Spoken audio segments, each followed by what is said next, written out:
साहब एक बात बताइए, केंद्र सरकार की तरफ से एक योजना चल रही है शादी शगुन योजना की, जिसमें 51,000 दिए जाते हैं ग्रेजुएट मुस्लिम लड़कियों का जब निकाह होता है। ये एक योजना चल रही है।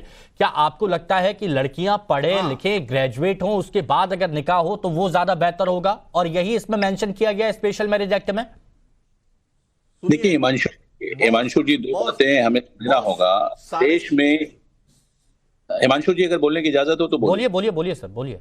देखिए, पूरे देश इस बात को बखूबी जानता है कि मुसलमानों के जो उसूल और ज़वाबित हैं और हिंदुस्तान के लॉ जो हैं वो कहीं पर भी मुतजाद नहीं है। हिंदुस्तान का मुसलमान कानून और संविधान पर अमल करने वाला है और कानून इस बात की इजाजत देता है कि बच्चों की शादी उसकी तय उम्र के मुताबिक की जाए और बच्चियों को जो मुनाफा हुकूमत दे रही है वो कोई माली इमदाद अपनी तरफ से दे नहीं रही है। ये हुकूक है उन शहरियों के जिनको मिलना चाहिए। वो लड़का हो या लड़की हो, इसको हुकूक मिलना चाहिए और वो हुकूक मिलने की बात और इसमें किसी को इतराज नहीं है। और बात जहां तक है जोर जबरदस्ती करना, और हुकूमत जोर जबरदस्ती भी नहीं करना चाहिए हुकूमत को, और मुसलमान हिंद को भी चाहिए कि इस बात को बखूबी सोच लें, समझ लें कि आज आपको उस तरीके से चलना है जो कानून का दायरा है। कानून को तोड़ने की बिल्कुल जरूरत नहीं है और वो लोग जो कानून को तोड़ने की बात करते हैं वो बिल्कुल गलत काम करते हैं। उनके ऊपर कार्रवाइयां भी होंगी। बात जहां हेमंत बिश्वा शर्मा की है, उन्होंने जो काम किए हैं कुछ अच्छे काम भी उनके हैं, उन्हें भी याद रखना चाहिए। लेकिन जो भी कानून लागू होता है तो वहां के समुदाय, वहां के लोगों से बात करके उनके तमाम व्यूज को लेने के बाद कानून बनाया जाता है। तो दोनों दिलों में दरार नहीं आती है। तो दोनों दिलों की दरार को खत्म करने के लिए कम से कम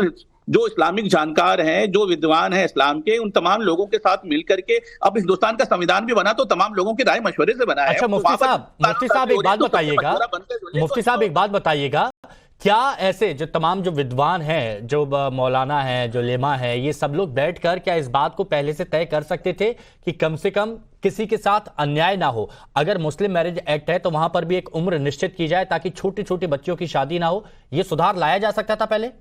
बिल्कुल लाया जा सकता था और लाना चाहिए और कौम को इस बारे में सोचना चाहिए। और हम तो हमेशा कहते हैं हिमांशु जी कि ऐसे लोग जो लोग बच्चियों की छोटी उम्र में जबरन शादी कर देते हैं, बच्चियों को उनके जिंदगी के शऊर और आगाही नहीं होती और उसकी शादी करवा दी जाती है, ये गैर मुनासिब बात है। तो ये फैसला आपको कैसा लगा? इस फैसले के बारे में जरा आप मेरे को बताइए। स्पेशल मैरिज एक्ट जिसमें एक उम्र भी एक, हाँ बताइए।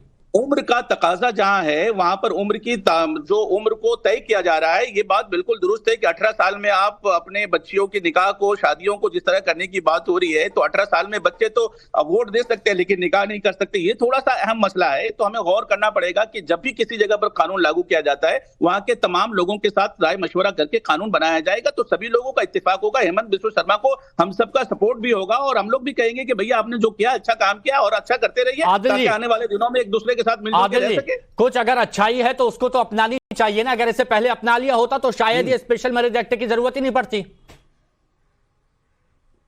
बॉस, ये जो भी भारत का नागरिक है, भारत के संविधान पे विश्वास करता है, चाहे हिंदू हो, मुसलमान हो, पारसी हो, वो 18 साल और 21 साल को मानता है। और बीजेपी के कुछ दिन पहले झारखंड के बीजेपी के प्रदेश अध्यक्ष पकड़ाए हैं चाइल्ड मैरिज में। कोई आदिल हसन या असदुद्दीन ओवैसी साहब के लोग नहीं पकड़ाए हैं। और जहां तक इतना शादी का हेमंता बिश्वासा बोलते हैं तो हैदराबाद में शादी मुबारक एक स्कीम चलती है, जो लड़कियों की शादी होती है उसमें 1,51,000 रुपया दिया जाता है। हेमंता बिश्वासा घोषणा कर दे कि जो भी लड़कियों का शादी होगा, गरीब लड़की का, उसको 1,51,000 सरकार देगी। कुछ नहीं, चीजें तो अपनानी चाहिए और योजनाएं बढ़ानी चाहिए। रूपम गोस्वामी जी, तो भाई करो ना, लड़की की शादी के लिए करो ना, कब करो? 1 केजी गोल्ड देता है लड़की का शादी के लिए। गोस्वामी जी क्या कह रहे हैं? आसाम में 1 किलो गोल्ड देता है लड़की का शादी के लिए। 1,51,000 चल रहा है सरकार देती है। और ये और एक भाई साहब ने बोला है यहाँ सारा सबका साथ सलाह मशवरा करके ये किया गया है। आसाम में जो all Assam minority student union, ये लोग हैप्पी है। इसका मशवरा लिए हैं। अच्छा, इसमें आपत्ति क्या है? मेरे को जरा क्लियर आपत्ति वाली बात बताइएगा आदिल भाई। आपत्ति क्या है इसमें? कुछ मुफ्ती साहब भी थे, इसके कई फैसलों से वो खुश भी हुए हैं। मेरे भाई आपत्ति आप फिर नहीं समझे। अरे भाई, जैसे आप क्या, मैडम बोलने दीजिए। सुनिए हिमांशु जी, जो शादी होती है तो पंडित जी उच्चारण करते हैं। अब पंडित जी की जगह हेमंता बिश्वासा को नहीं ना ले आएंगे, या काजी साहब की जगह हेमंता बिश्वासा, तो क्या काजी नहीं रहेंगे? मुझे ये बताइए, क्या काजी नहीं रहेंगे? है ना। हाँ? निकाह तो वही पढ़वाएंगे ना। स्पेशल अरेंजमेंट नहीं रहेंगे, स्पेशल अरेंजमेंट में नहीं रहेंगे। हाँ। नहीं, वही उन्होंने खत्म किया है। और जो लड़की को मिलता है मदद, जो महर मिलता है, मुझे ये जो लड़का बताइए की तरफ से नादिया, लड़की को दिया जाता है, अगर जो एक बाउंड है, मुस्लिम जो लड़का, इस्लाम में फर्ज है, एक वो नहीं मुस्लिम दिया लड़का, जाएगा। एक मुस्लिम लड़की स्पेशल मैरिज जिनकी एक्ट में उम्र नहीं होगा। 21-22 साल से ऊपर है, उनका निकाह कौन करवाएगा? देखिए ये बहुत गोल गोल घुमा के जलेबी हेमंत बनाए हैं और विश्वासा बरगला करवाइए। रहे हैं। आमन तो बिल्लाह जो सूर्य निकाह है वो पढ़ाएगा वहां पर इमाम ही बैठ करके। हाँ। लेकिन जिस तरह से आपके यहाँ हिंदू धर्मों में 7 फेरा पंडित जी मंत्रों का उच्चारण करके करवाते हैं और उसके बाद फिर आप लोगों को मैरिज रजिस्ट्रेशन एक्ट करना पड़ता है, उस मैरिज को रजिस्ट्री करना पड़ता है, उसी हिसाब से अपने अपने वोटर आईडी कार्ड और आधार कार्ड को बच्चियों को दिखा करके उसको रजिस्ट्री करना पड़ेगा। आदिल भाई, रजिस्ट्रार वहां पर मौजूद इसमें रहेगा। आपत्ति क्या है कि मतलब अगर मौलवी निकाह पढ़वा रहे हैं और उसके बाद अगर आप रजिस्टर कराते अपनी शादी, तो क्या दिक्कत है? अमन तो पूरा पढ़ाया जाएगा। बस ये है अमन कि तो दूसरी बिल्लाह शादी पूरा का पढ़ाया निकाह नहीं जाएगा। मिलेगा। उसके लिए बस ये है कि फिर दूसरा तीसरा नहीं कर पाएंगे, एक ही निकाह कर हाँ। पाएंगे। सुनिए हाँ। सुनिए, और बच्चे की उम्र भी 9 साल 10 साल नहीं सुनिए, होगी, आप उसकी उम्र भी सुनिए, 18 साल आप होगी। अरे भाई, तो नाजिया मैडम बतलाइए ना, आप शादी किए कि नहीं जानते? अगर शादी कीजिएगा तो मैं एक दैन बेटे महर की माँ जरूर हूँ। लीजिएगा। और मैं अगर एक बेटे शादी की की माँ है तो हूँ बतलाइए कितना और 10 दैन साल महर की आपको बच्ची मिला बहू है? नहीं लाऊंगी। हाँ? मैं एक बेटे की माँ हूँ तो बतलाइए और कितना 10 दैन साल महर की मिला बच्ची है? बहू नहीं ला सकती, कितना इतना दैन बड़ा महर काम मिला नहीं कर आपको? सकती, इतना आपको बड़ा दैन गुनाह महर नहीं कितना कर मिला? सकती हूँ। आपको दैन 13 महर साल की कितना बेटी मिला की माँ हूँ मैं। आपको मुझे दैन महर मिला है कि नहीं, ये नहीं। बताइए। दैन महर मिला है कि अरे मैं नहीं? तो विधवा हूँ। अरे मेरा दैन महर मेरी मिला है कि सुनिए, नहीं? मुझे नहीं मिला। दैन महर मिला है कि नहीं विधवा आपको? होने के बाद भी मिला। विधवा होने के बाद भी दैन महर मिला है कि नहीं? नहीं मिला। आपको दैन महर मिला है कि नहीं? नहीं मिला। दैन महर आपको मिला था कि अरे नहीं बोल रही है, नहीं मिला। दैन महर आपको मिला था कि नहीं? अरे नहीं बोल रही है भाई। नहीं बोल रही है तो आप वकालत की क्यों नहीं उसी वक्त अपोज की? क्यों आप तैयार हो गई? तो आप क्यों तैयार हो गई थी शादी के लिए? बच्चा अकेले दम पे मेरी बहन कभी नहीं तैयार होगी। कितना बदतमीज आदमी है ये। जबरदस्ती करते हैं ना। अरे भाई, आपको बोलना चाहिए। आपने शादी जब किया था तो देखिए वो खुश है, मेरी बात सुनिए। एक शादी के बाद दूसरी शादी अगर आप रजिस्टर करा लेंगे, शादी अपनी निकाह रजिस्टर करा लेंगे, तो एक शादी के बाद दूसरी करने का आपको मौका नहीं मिलेगा, छोटी बच्चों की शादी नहीं होगी। अगर ये आपको गलत लगता है तो बात अलग है। सर, मुफ्ती साहब, क्या इस पर रोक लग जाएगी? मुझे ये बताइए कि अगर एक मुस्लिम लड़का एक मुस्लिम लड़की निकाह कर रहे हैं जो एज के क्राइटेरिया को पार करते हैं, तो आपत्ति क्या है? मुफ्ती तो कराएंगे शादी। मैंडेटरी, देखिए ऐसा है मैंडेटरी इन इस्लाम। अरे मैंडेटरी है, उसके बिना निकाह जायज क्या नहीं क्या है। मैंडेटरी है?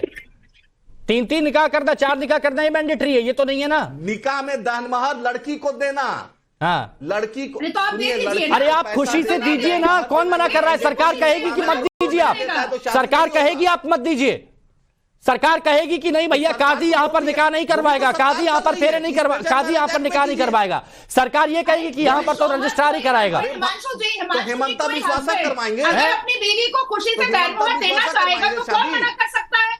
कोई मना कर सकता है क्या? और ये जो इतनी लंबी लंबी फेंक ये रहे हैं, कंफ्यूजन क्रिएट करने की कोशिश मत कीजिए।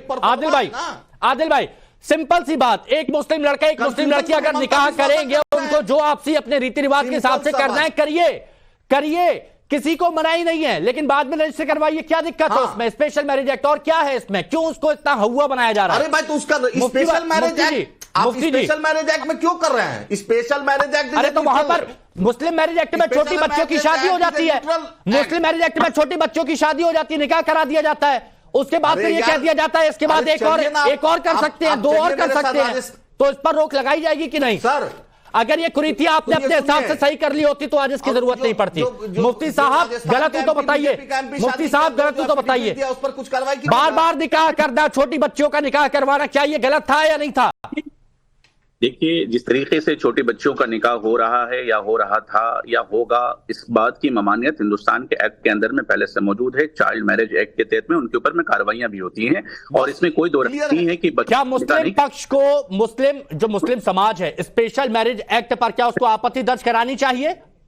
देखिए, 2 अहम बातें हैं। स्पेशल मैरिज एक्ट के अंदर में आना और फिर मुस्लिम मैरिज एक्ट में क्या डिफरेंसेस हैं, वो डिफरेंसेस तो आप नहीं बता पा रहे हैं ना लोगों को। ये बताइए ना, दोनों के दरमियान में डिफरेंसेस क्या हैं? हाँ। कि भाई मुस्लिम ये सारे डिफरेंस कि एक तरफ विवाह की कोई उम्र नहीं, लेकिन यहाँ पर लड़की की उम्र 18, लड़के की 21, लड़का लड़की का एक धर्म का होना जरूरी था मुस्लिम एक्ट में, यहाँ पर ऐसा नहीं है। स्पेशल मैरिज एक्ट में अलग धर्म से शादी पर धर्म परिवर्तन जरूरी था मुस्लिम एक्ट में, लेकिन वहां पर ऐसा नहीं था।